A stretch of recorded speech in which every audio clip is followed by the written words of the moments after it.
اليوم تجزى كل نفس بما كسبت لا ظلم اليوم ان اللہ سریع الحساب۔ سورۃ الغافر کی آیت نمبر 17 ہے۔ بہت ہی آسان سے اس کا ترجمہ ہے۔ اللہ رب العزت قیامت والے دن کے بارے میں فرماتے ہیں الیوم تجزا، آج کے دن بدلہ دیا جائے گا ہر انسان کو اس کے مطابق جو اس نے اعمال کیے ہیں۔ لا ظلم الیوم، آج کسی کے اوپر ظلم اور زیادتی نہیں کی جائے گی، بے شک اللہ بہت جلد حساب لینے والا ہے۔ ہر قسم کی تعریفات اس خالق مالک ارض و سماوات کے لیے، اور لاکھوں کروڑوں درود و سلام آپ محمد مصطفیٰ صلی اللہ علیہ وآلہ وسلم کی ذات اقدس پر۔ ہماری آج کی گفتگو کا محور ایک ایسا ٹاپک ہے کہ میں ذاتی طور پر یہ سمجھتا ہوں کہ اس پر عمل کرنا بہت مشکل ہو گیا ہے۔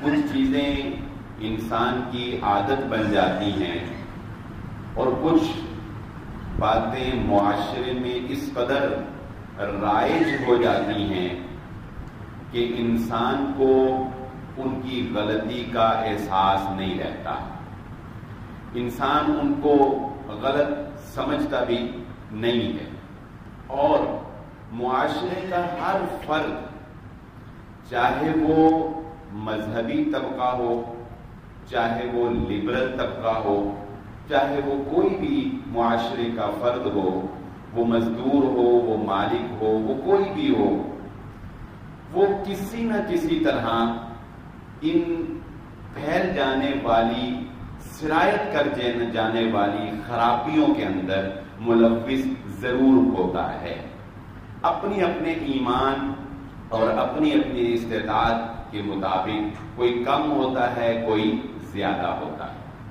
تو آج کی جو گفتگو ہے وہ اسی ٹاپک پر انشاءاللہ جب ہم بات آگے چلیں گے، میں دو کبھی نہیں بتانا چاہتا، جب ہم بات لے کر آگے چلیں گے تو انشاءاللہ آپ کو خود ہی اندازہ ہو جائے گا کہ میں کیا کہنا چاہتا ہوں۔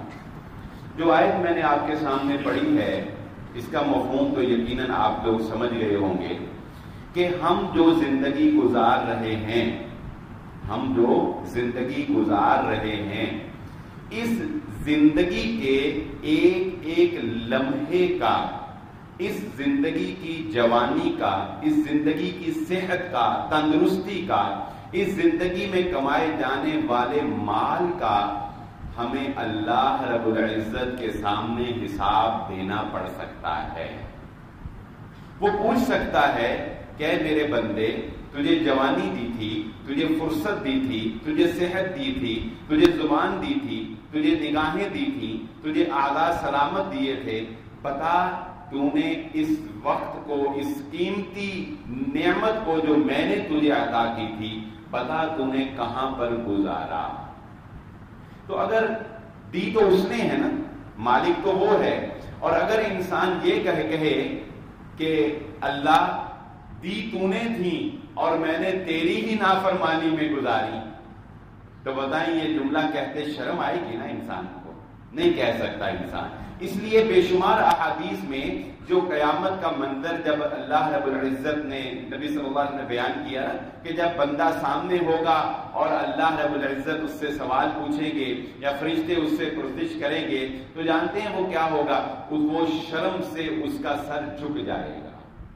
جب اللہ پوچھیں گے اعلیٰ کا عذر، اے بندے چل تجھ سے غلطیاں ہوئیں، تجھ سے خطائیں ہوئیں، تو نے گناہ بھی کیے، تو نے میری نافرمانی بھی کی۔ یہاں دنیا میں تو چور بھی کوئی دلیل رکھتا ہے، دنیا میں اگر چور چوری کرتا ہے تو وہ بھی کوئی دلیل رکھتا ہے، وہ بھی اپنا ایک سٹینڈرڈ رکھتا ہے۔ وہ ایک بلوچستان کے ایک ڈاکو کا واقعہ سنا ہے عالم دین کی زبان سے، وہ کہتے ہیں کہ وہ ڈاکے ڈالتا تھا، پرانی بات ہے، پرانے وقتوں کی، تو وہ عورتوں کو نہیں لوٹتا تھا، یہ اس کا ایک معیار تھا وہ بسیں لوٹنی ہے عورتوں کو بالکل نہیں لوٹتا تھا، مردوں کو لوٹتا تھا. تو پھر وہ آخری عمر میں جا کے توبہ کر لی اس نے اور ڈاکے شاکے چھوڑ دیے. تو اس کو کسی نے ایک دن پوچھا، کسی عالم سے اس کی ملاقات ہوئی کہ تو نے یہ ڈاکے کے کام کیوں چھوڑ دیا؟ تو کہنے لگا کہ یار بات یہ ہے، یہ جو ڈاکہ ڈالنا ہے نا یہ بھی ایک سٹینڈرڈ کا کام ہے. اب ہر ایرے گہرے نہیں شروع کر دیا تو میں کیا چھوڑو رسی کی کرنا ہے. ساڈے وہ سٹینڈرڈ کا نہیں رہا کرتا. ان کہتا ہر کوئی جڑا نا وہ ڈاکو بن گئے، لہذا کہتا میں نے یہ کام پھر چھوڑ دیا ہے. تو ڈاکو کا بھی ایک سٹینڈرڈ ہے نا، چور کا بھی ایک سٹینڈرڈ. تو یہ چور بھی دلیل رکھتا ہے، لیکن وہ دلیل صرف ایک بہانہ ہوتی ہے. سود کھانے والے بھی کوئی نہ کوئی بہانہ تراش لیتے ہیں، کوئی نہ کوئی نام بدل لیتے ہیں. ہر بندہ جو گناہ کرتا ہے وہ کوئی نہ کوئی بہانہ. لیکن قیامت والے دن اللہ رب العزت کے سامنے جب انسان کھڑا ہوگا تو اس کو یہ ادراک ہو چکا ہوگا کہ یہاں بہانے، یہاں ہیل و حجت، یہاں یہ ہے وہ ہے فلان ہے ایسے ہے ویسے، یہ نہیں چلے. اللہ پوچھے کہ اعلیٰ کا عذر، بندے تجھ سے ہوا بتا مجھے سبب کیا تھا، کوئی عذر پیش کر، کوئی عذر پیش کر. وجہ بتا نہ کرنے کی. تو جانتے ہیں انسان وجہ نہیں بتا سکے گا، سر جھک جائے گا، نگاہیں جھک جائیں گی، سر جھک جائے گا. پھر اس کی رحمت ہے، پھر اس کی رحمت ہے. اللہ رب العزت ہم سب سے اپنی رحمت والا معاملہ فرما دے. یہ بات ذہن نشین رکھ لیں، یہ زندگی کا ایک ایک لمحہ قیمتی ہے. اور میں جس بات پر آج آپ کی توجہ دلانا چاہتا ہوں وہ یہ ہے کہ یہ سیزن جو ہم گزار رہے ہیں، کبھی آپ نے سوچا ہے یہ جو ٹی وی کے سامنے بیٹھ کر آپ کرکٹ میچ دیکھ کر وقت ضائع کرتے ہیں، اس کا حساب دے سکیں گے؟ یہ کرکٹ نے جو ہمیں دیوانہ کیا ہوا ہے، یہ جو میچ اس وقت چل رہے ہیں، یہ جو کھیل ہماری نامہ اعمال میں گناہوں کو بڑھاتا چلا جا رہا ہے، یہ کھیل ہے نا ایک. لیکن یہ کھیل اب ایک کھیل نہیں رہا، یہ ایک فیشن بن گیا، یہ ایک پروفیشن بن گیا، یہ عزت اور ذلت کا معیار بن گیا، لوگوں کے نفرتوں کا اور محبتوں کا معیار بن گیا ہے. اس کرکٹ کی وجہ سے لوگ ٹی وی کے آگے بیٹھے نمازی، بے نمازیوں کی تو ہم کیا بات کریں، نمازی اپنی نماز سے غافل ہو گئے ہیں. نمازیوں کو نماز بلا دی ہے کرکٹ نے، اور دیندار لوگوں کو جنہوں نے زبان سے کبھی برا بھلا کسی کو نہیں کہا ہوگا، وہ ہار جانے پر کھلاڑیوں کو وہ بھی گالیاں دینا شروع کر دیتے ہیں. ان کی زبانوں سے بھی گناہ جو ہے وہ سرزد ہونا شروع ہو جاتے ہیں. میچ دیکھتے ہوئے جب اشتہار چلتے ہیں، نہ جانے کتنی غیر محرم بے پردہ عورتوں پر دیندار لوگوں کی بھی نگاہیں پڑتی ہیں. جوا اس کے اندر لگایا جا رہا ہے، فضول وقت اس کے اندر ضائع کیا جا رہا ہے. ملازم اپنی ملازمت سے غافل ہے، اور مالک جو ہے وہ اپنے کاروبار سے غافل ہے. بے وجہ لوگ میچ کی وجہ سے چھٹیاں کر رہے ہیں. یہ سب کیا ہو رہا ہے؟ یہ ان لوگوں کا حال ہے جو اسٹیڈیم میں جا کر نہیں دیکھتے. جو اسٹیڈیم میں جا کر دیکھتے ہیں ان کا تو کیا ہی کہنا، لیکن جو باہر ٹی وی پر بیٹھ کر دیکھ رہے ہیں، یہ دیکھتے نہیں آپ، یہ سگریٹ پانوں کی بڑی LCD، لوگ میچ لگتا ہے، لوگ اہتمام کرتے ہیں کہ جی فلاں ڈیرے پر بڑی اسکرین جو ہے وہ اس کے اوپر میچ دیکھا جائے گا. کیا دیکھا جائے گا؟ وہ نعمت جو اللہ نے تجھے عطا کی تھی، وقت کی نعمت، فرصت کی نعمت، وہ لمحات جو اللہ نے تجھے عطا کیے، یہ آنکھیں جو اللہ کی تجھ پر نعمت تھی، ان آنکھوں کو تو اللہ رب العزت کی نافرمانی میں لگا رہا ہے، کل کو تجھے حساب دینا پڑے گا. یہ قوم کو، وہ جو ایک بڑا مشہور سا واقعہ ہے نا، فرانس اور جو جرمنی کا جو میچ تھا، تو فرانس اور جرمنی کا آپس میں، پرانی بات ہے، تاریخ میں ہم نے پڑھی لکھی اخباروں میں کہ فرانس اور جرمنی کا میچ تھا آپس میں. تو اس میچ میں جرمنی کا جو اس وقت چیف ہیڈ تھا، صدر تھا، ہٹلر، اس کو بھی مدعو کر لیا گیا. وہ سارا دن صبح سے بیٹھا دیکھ رہا ہے، کھیل رہے ہیں، وہ شام تک دیکھتا رہا. تو شام کو اس نے ریفری کو بلا کر پوچھا کہ ان میں سے ایک ہار جیت کا فیصلہ کون ہارا کون جیتا. وہ کہتا جی ہمیں 4 دن بعد پتہ لگے گا. اس نے کہا پورا دن میں بیٹھ کے دیکھتا رہا ہوں، نہ کوئی ہارا نہ کوئی جیتا، 4 دن بعد جا کے انہوں نے کہا بند کرو. جرمنی میں اس نے پابندی لگا دی کہ جرمنی کی کرکٹ کی ٹیم نہیں ہوگی. آج تک نہیں بنی اس کی ٹیم. یعنی اس کو بھی یہ ادراک تھا، ایک کافر تھا، لیکن اس کو بھی یہ سینس تھی کہ پورا دن بیٹھ کر ایک بندہ میچ دیکھتا رہے اور فضول نہیں دیکھتا رہے، اور کیا کوئی نتیجہ نہ نکلے. اور اگر نتیجہ نکل بھی آئے تو کون سا تیر مار لیا بتائیں. اتنی قباحتیں اس گیم نے، اس کرکٹ نے اتنی قباحتیں جو ہے وہ ہمارے معاشرے کے اندر پیدا کر دی ہیں. لوگوں نے اپنا آئیڈیل کن کو بنا لیا؟ کرکٹرز کو. لوگوں نے یہ سمجھ لیا، بچوں نے، نوجوانوں نے یہ سمجھ لیا کہ شاید کرکٹر بننا ہی سب سے بڑا جو ہے وہ کامیابی کا معیار ہے. زندگی کے خواب سجانے لگ گئے ہیں بچے کرکٹ کی بنیاد کے اوپر کہ جی میں اچھا کرکٹر بنوں گا. ماں باپ نے سوچنا شروع کر دیا کہ میں اپنے بچے کو جو ہے وہ کرکٹر بناؤں گی. یعنی یہ سب کیا ہے؟ کیا یہ ایک مسلمان کا معیار ہے؟ مسلمان کی کامیابی کا معیار کیا کرکٹر بننا ہے؟ یاد رکھ لیجیے یہ بات، مسلمان کی کامیابی اگر ہے تو صرف اور صرف محمد رسول اللہ صلی اللہ علیہ وآلہ وسلم کی اطاعت اور فرما برداری کے اندر ہے. اس پر روشنی ڈالتا ہوں ایک طرف اشارہ کر کے کہ کون سا کھیل جائز اور ناجائز کا معیار کیا ہے. اس بات کو ذرا سمجھا دوں، وقت قلیل ہے، کہ رسول اللہ صلی اللہ علیہ وآلہ وسلم کی تابعداری اور اطاعت اور فرما برداری یہ قیامت والے دن عزت اور کامیابی کی بنیاد ہے. فقہا نے لکھا، مثال 2-3 مثالوں سے میں بات سمجھا دیتا ہوں. فقہا نے لکھا کہ فرض نماز پڑھنے کے بعد نبی صلی اللہ علیہ وآلہ وسلم کی سنت مبارکہ کیا تھی؟ آپ صلی اللہ علیہ وآلہ وسلم اللہ اکبر کہتے، استغفر اللہ استغفر اللہ استغفر اللہ 3 مرتبہ پڑھتے، ربی اعنی علی ذکرک و شکرک یہ پڑھتے، اللہم انت السلام و منک السلام تبارک یا ذو الجلال والاکرام. آیت الکرسی رسول اللہ صلی اللہ علیہ وسلم نے فرمایا جو فرض نماز کے بعد پڑھتا ہے اس کے اور موت کے، جنت کے درمیان ایک موت کا ہی فاصلہ ہے. سبحان اللہ الحمدللہ اللہ اکبر یہ تسبیحات 33 مرتبہ نہیں کر سکتے، 10 مرتبہ. یہ نبی صلی اللہ علیہ وسلم کا طریقہ ہے. فقہا نے لکھا اگر کوئی سلام پھیرنے کے بعد، اگر کوئی فرض نماز سے سلام پھیرنے کے بعد سورۃ الفاتحہ پڑھنا شروع کر دے، کتنی عظیم سورت ہے وہ سورت جس کے پڑھے بغیر انسان کی نماز نہیں ہوتی. وہ سورت جس کے پڑھے بغیر آپ کی چاہے امام ہو چاہے مقتدی ہو، سورۃ الفاتحہ اگر نہیں پڑھتا تو اس کی نماز رسول اللہ صلی اللہ علیہ وسلم کے فرمان کے مطابق نہیں ہوتی. لیکن حنفی فقہا نے اپنی کتابوں کے اندر لکھا اگر کوئی بندہ فرض نماز کی سلام پھیرنے کے بعد سورۃ الفاتحہ پڑھنا شروع کر دے اس نے مکروہ کام کیا ہے. وہ کام جو ناپسندیدہ کام ہے. مجھے ایک بات بتائیے، حج کا موسم آنے والا ہے، عرفات کے میدان کے اندر اللہ کے نبی صلی اللہ علیہ وآلہ وسلم نے فرمایا حج جو ہے وہ عرفہ میں پہنچنے کا نام ہے. جو میدان عرفات میں پہنچ گیا اس کا حج ہو گیا. حج میدان عرفات میں پہنچنا کس دن ضروری ہے؟ 9 ذو الحجہ کو. کوئی جبل رحمت پر 8 کو چلا جائے اس کا حج ہوگا، کوئی جبل رحمت پر 10 کو چلا جائے اس کا حج ہوگا، کوئی 11 کو چلا جائے حج ہوگا؟ حج نہیں ہوگا. حج 9 کو ہی ہوگا. کیوں؟ کیونکہ 9 کو محمد رسول اللہ صلی اللہ علیہ وسلم نے مہر لگائی. بیت اللہ میں نماز پڑھنے کا کتنا ثواب ہے؟ بیت اللہ میں نماز پڑھنے 1,00,000 نماز کے برابر ثواب ہے. لیکن کوئی 10 کو 11 کو 12 کو منا کو چھوڑ کر بیت اللہ میں آ کر نمازیں پڑھے، بتائیں ثواب ہوگا یا اس کو غلط کام شمار کیا جائے؟ ثواب بیت اللہ میں ادھر چھوڑ کر، منا کو چھوڑ کر بیت اللہ میں نماز پڑھے تو ثواب نہیں ہوگا. کیوں نہیں ہوگا؟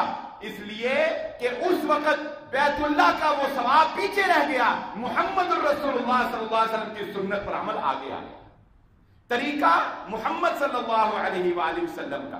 اس لیے پلے باندھ لے زندگی کا ایک اصول کہ زندگی اگر گزارنی ہے، زندگی کے طور اطوار اور طریقے اگر گزارنے ہیں تو جو طریقہ سیکھنا پڑے گا وہ محمد رسول اللہ صلی اللہ علیہ وآلہ وسلم سے سیکھنا پڑے. تو سیکھیں کہ کیا یہ کھیل کود، یہ کرکٹ اور یہ اس طرح کی گیم جو ہے، کیا محمد رسول اللہ صلی اللہ علیہ وآلہ وسلم نے کلی طور پر ان کو اختیاری نہیں کیا؟ کیا ان سے منع کیا ہے؟ نہیں. دین اسلام خشکی والا دین نہیں ہے. دین اسلام تنگ نظری والا دین نہیں ہے. ہاں اللہ کے نبی صلی اللہ علیہ وآلہ وسلم نے تیر اندازی کو پسند فرمایا. وہ نیزے بازی جو حبشی بچے چھوٹے مسجد النبوی کے اندر کھیل رہے تھے، اللہ کے نبی صلی اللہ علیہ وآلہ وسلم نے خود بھی دیکھا، اپنی زوجہ محترمہ ہماری اماں امہات المؤمنین صدیقہ مطہرہ حضرت عائشہ صدیقہ رضی اللہ تعالیٰ عنہ کو بھی دکھایا۔ اللہ کے نبی صلی اللہ علیہ وسلم نے دوڑ بھی لگائی صحابہ کے ساتھ۔ کیا پتا چلا کہ یہ گھوڑ سواری کرنا، یہ تیر اندازی کرنا، یا ایک دوسرے سے کھیلنا، تیراکی کرنا، صحابہ اکرام ایک دوسرے کے ساتھ تیراکی میں مقابلہ کیا کرتے تھے۔ وہ مشہور روایت نظر لگنے والی جو ہے وہ میں نے بارہا آپ کے سامنے گوش گزار کی۔ یہ وہ کھیلیں تھیں کہ جو رسول اللہ صلی اللہ علیہ وآلہ وسلم نے کھیلی بھی ہیں، صحابہ اکرام نے کھیلی بھی ہیں، اللہ کے نبی صلی اللہ علیہ وآلہ وسلم نے ان کو اپریشیٹ بھی کیا ہے۔ اس سے پھر علماء نے جو استدلال کیا وہ کیا کہ کوئی بھی ایسا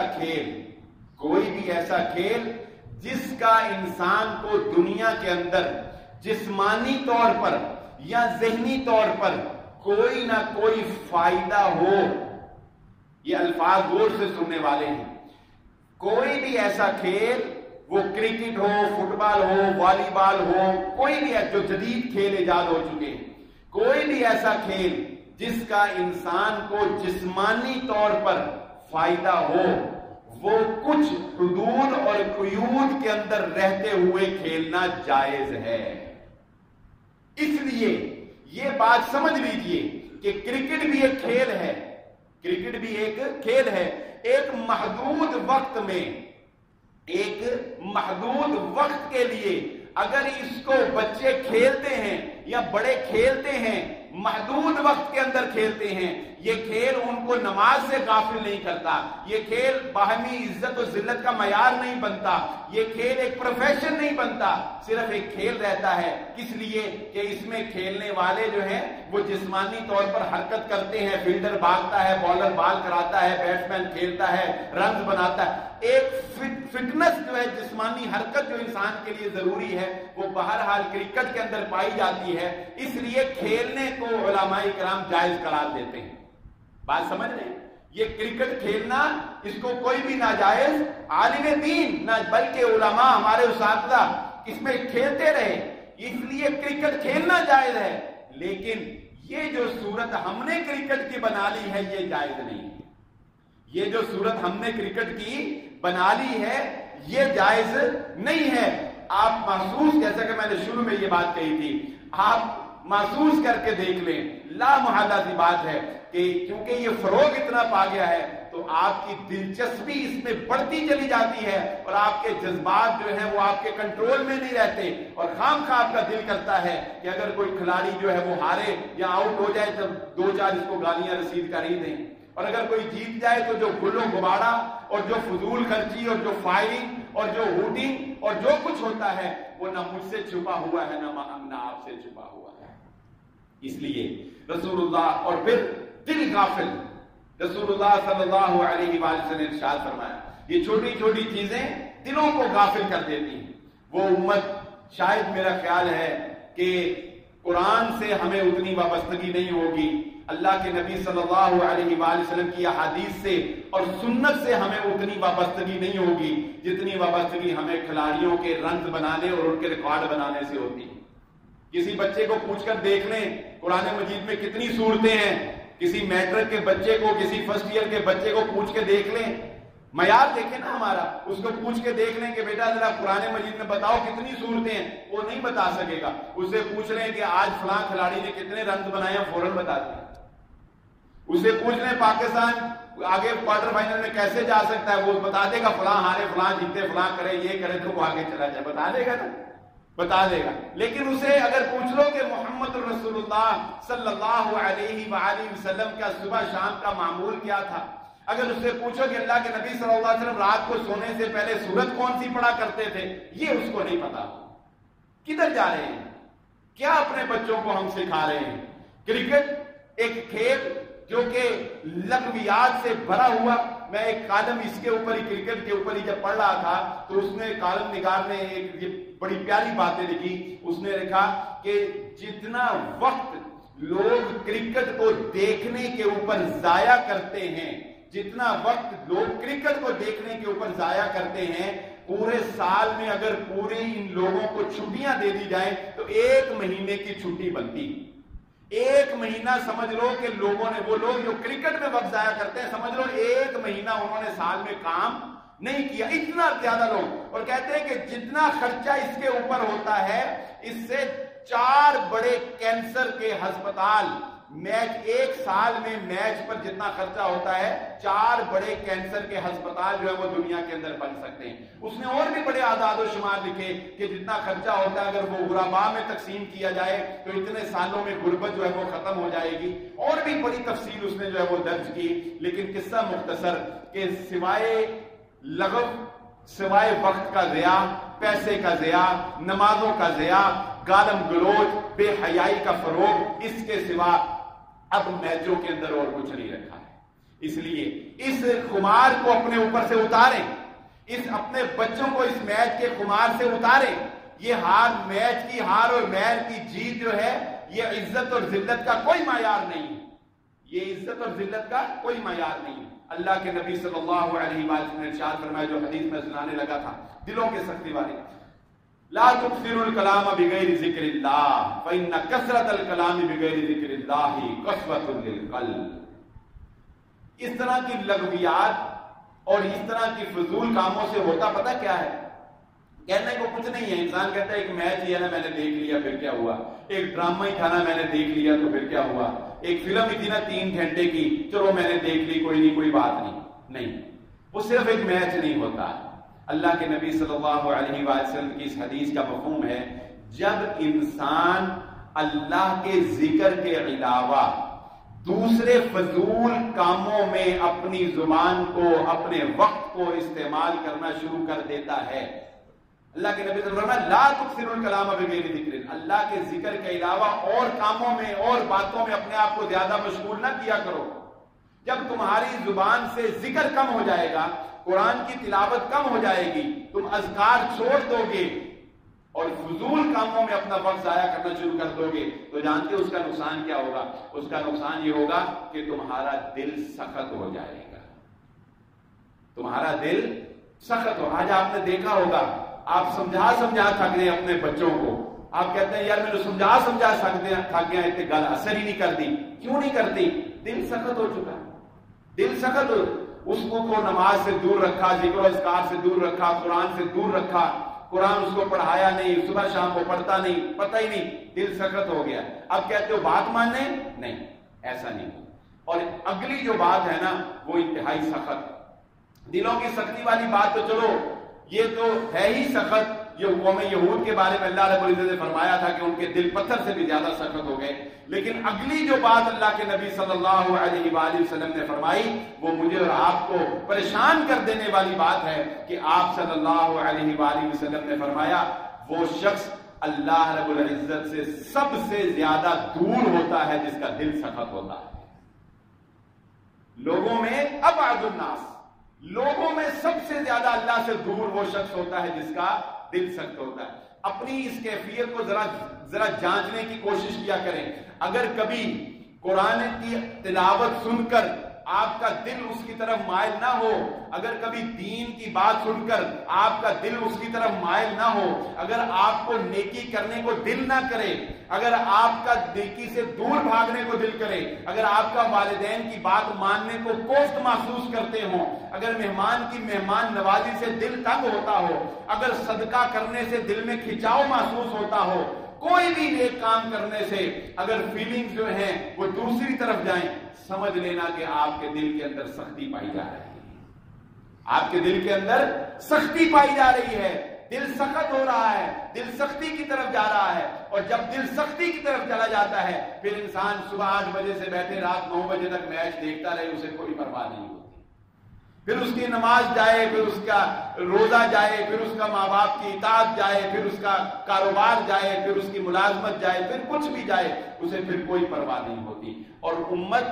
وہ عمل جو حرام قرار دیا اللہ رب العزت نے قرآن مجید میں، انما الخمر والمیسر، یہ جوا جو سیانے کہتے ہیں جوا کسی کا نہ ہوا، یہ جوا جو جس طرح شراب حرام ہے، جس طرح سود حرام ہے، جس طرح سور کا گوشت حرام ہے، یہ چیزیں جن کو ہم بڑا کبھی حرام سمجھتے ہیں، یہ جوا بھی اسی طرح حرام ہے، یہ جوا بھی اسی طرح حرام ہے۔ اور میں نے ایک تفصیلی جمعہ اس کے اوپر پڑھایا بھی تھا جس میں میں نے یہ تمام اس کی باتیں ذکر کی تھی، لیکن یہ بات ذہن نشین رکھ لیں، یہ دوست ایک تو ہے پروفیشنل جواری جو اڈوں پر بیٹھ کر جوئے لگاتے ہیں، ان کو ہم نے کیا کہنا؟ تو دوست بیٹھے ہوئے آپس میں بتائیں یہ جوئے لگا نہیں لیتے، اگر پاکستان جیتا میں سب کو دعوت کھلاؤں گا، بتائیں یہ لگاتے ہیں کہ نہیں لگاتے؟ دو دوست بیٹھے ہوئے لگا لیتے ہیں کہ یہ اگر آؤٹ ہو گیا اتنے بالوں پر اتنے پہ آؤٹ ہو گیا میں تجھے بوتل پلاؤں گا، میں تیرے ساتھ ایسے کروں۔ یہ کیا ہے؟ ہمارے نوجوان، ہمارے بچے گھروں میں بیٹھے، ہمارے سامنے والدین کے سامنے بیٹھے جوئے لگا رہے ہیں، ہمیں پرواہ نہیں۔ ہم سمجھتے ہیں نہیں صرف میچ دیکھ رہے ہیں، ہم سمجھتے ہیں نہیں صرف میچ دیکھ رہے ہیں۔ کسی کو جوئے میں گاڑی دے دو تو بھی اتنا ہی گناہ ہے، کسی کو جوئے میں پیپسی کی بوتل پلا دو تو بھی اتنا ہی گناہ ہے۔ جوا ہی ہے اور حرام ہے، اور حرام ہے۔ جس طرح شراب کو حرام سمجھتے ہو، اپنے بچے کو اس کے قریب نہیں جانے دیتے، اسی طرح جوئے سے بھی اپنے بچوں کو بچاؤ۔ جوا جو ہے یہ حرام ہے۔ اور والدین سے تو دوہرا سوال ہوگا، میں نے پچھلا جمعہ پرسوں بھی 2 جمعے پہلے پڑھایا، والدین سے دوہرا سوال ہوگا۔ ان سے تو ایک ان کے اپنے وقت کا بھی سوال ہوگا، ان سے ان کے اپنے وقت کا بھی سوال ہوگا، اور ان سے ان کے بچے کے وقت کا بھی سوال ہوگا۔ تو بیٹھا ہی تھا میچ کے سامنے دیکھ رہا تھا اس کو، اور تیرا بچہ جو تیرے ساتھ بیٹھا ہوا تھا وہ بھی تو تیری زیر کفالت تھا، اس کے وقت کا سوال جواب جو ہے وہ بھی تو دے، وہ بھی تو دے۔ مولانا غلام احمد حریری رحمہ اللہ تعالی بہت ہی قابل استاد اور بہت ہی پیارے انسان، اور بہت سی کتابیں جو ہیں وہ انہوں نے لکھی۔ وہ اپنی زندگی کے بارے میں یہ کہا کرتے تھے، وہ اپنی کیسے کیسے عظیم لوگ آج بھی اس دنیا میں گزرے ہیں، وہ اپنی زندگی کے بارے میں کہا کرتے تھے کہ مجھے نہیں یاد پڑتا کہ میں نے اپنی زندگی کا کوئی بھی لمحہ جو ہے وہ فضول گزارا۔ اپنی زندگی، وہ کہتے ہیں نا بس میں بھی اگر سفر کرتا تھا تو میرے ہاتھ میں کتاب ہوتی، اور مومن آدمی کا کوئی وقت ضائع ہو ہی نہیں سکتا۔ رسول اللہ صلی اللہ علیہ وآلہ وسلم صحابہ اکرام کے مابین تشریف فرما تھے، صحابہ کو اللہ کے نبی صلی اللہ علیہ وآلہ وسلم نے پوچھا بتاؤ مومن آدمی کی مثال کا ایک درخت ہے، مومن کی مثال ایک درخت کسی ہے، بتاؤ اس درخت کا نام کیا ہے؟ صحابہ خاموش رہے، کہا اللہ اس کے رسول صلی اللہ علیہ وسلم بہتر جانتے ہیں۔ آپ نے فرمایا مومن آدمی کی مثال کھجور کے درخت کی ہے۔ کیسے؟ اس لیے نہیں کہ اس کا پھل میٹھا ہوتا ہے، مومن میٹھا ہوتا ہے یا اس کے کوئی اور، نہیں۔ کیسے؟ اس لیے کہ کھجور کے درخت کے اندر اللہ رب العزت نے یہ خاصیت رکھی ہے کہ اس کی جڑ سے لے کر اس کا تنا، اس کے پتے، اس کا پھل، اس کی گٹلیاں، اس کی ایک ایک چیز جو ہے وہ کسی نہ کسی استعمال میں آتی ہے، اس کی کوئی چیز ضائع نہیں ہوتی۔ کھجور کے درخت کی کوئی بھی چیز ضائع نہیں ہوتی۔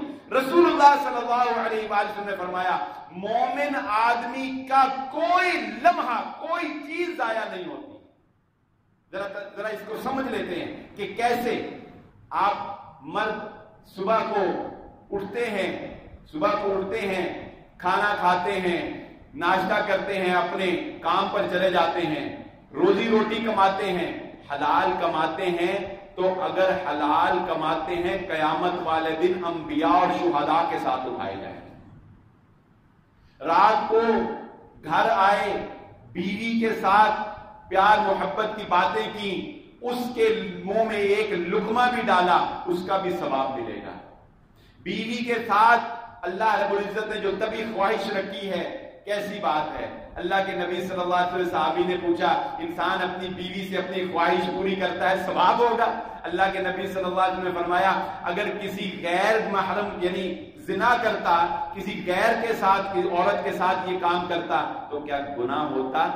اس نے کہا جی بالکل گناہ ہوتا۔ مرد صرف اپنی بیوی اس کے لیے اس کے حلال ہوتی ہے، اس نے کہا جی بالکل گناہ ہوتا۔ اللہ کے نبی صلی اللہ علیہ وسلم نے فرمایا پھر اپنی بیوی کے ساتھ کرتا ہے تو ثواب ہوگا۔ اپنی بیوی کا یہ حق ہے نا اس کا، یہ بھی بیوی کا حق ہے.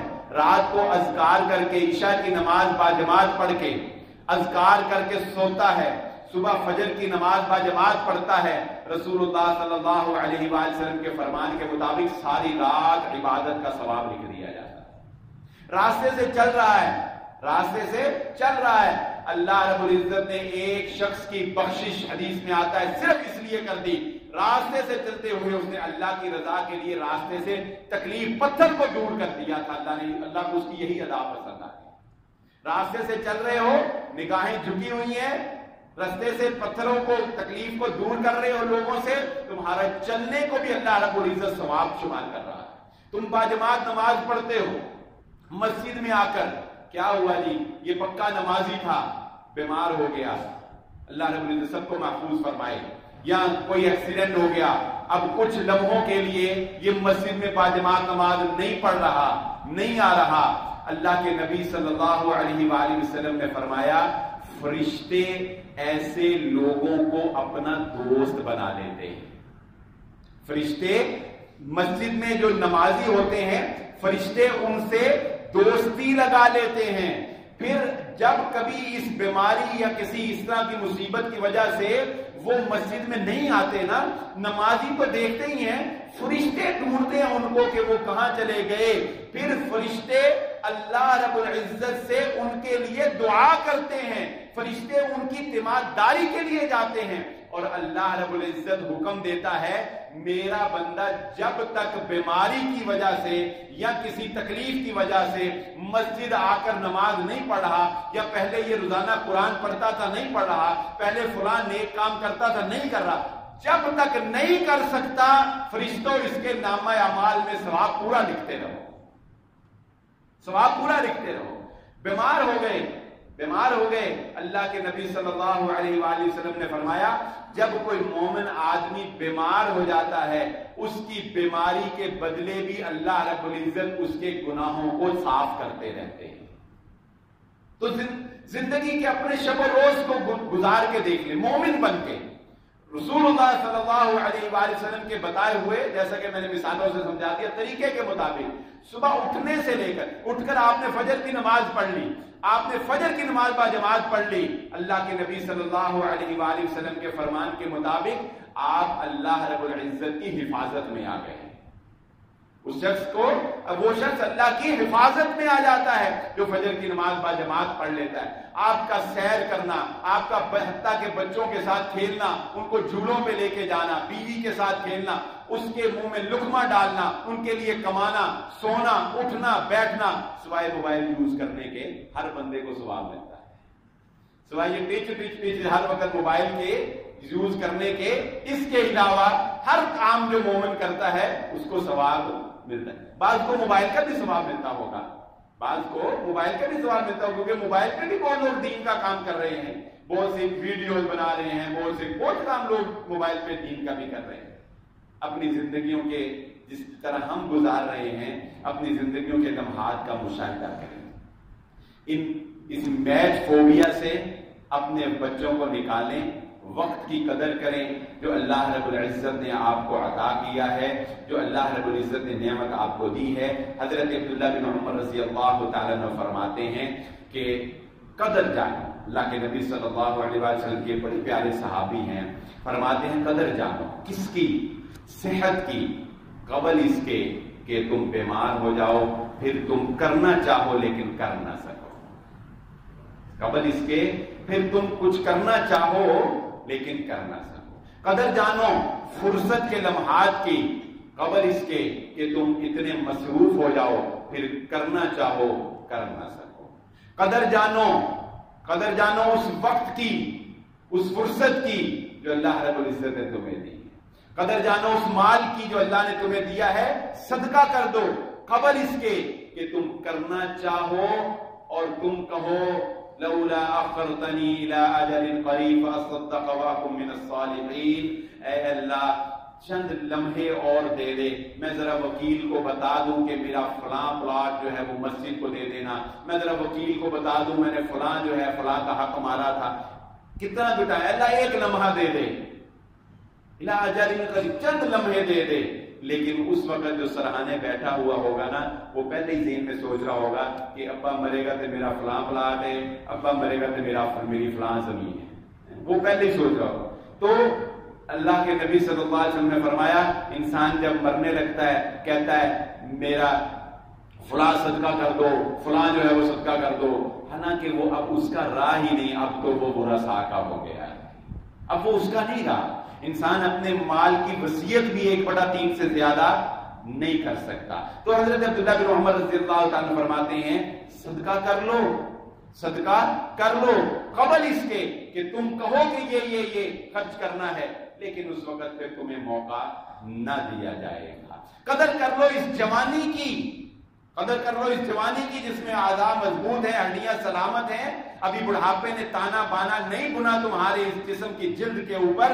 قدر کر لو اس جوانی کی قبل اس کے کہ وہ بڑھاپا آ جائے جو خود ایک بیماری ہے۔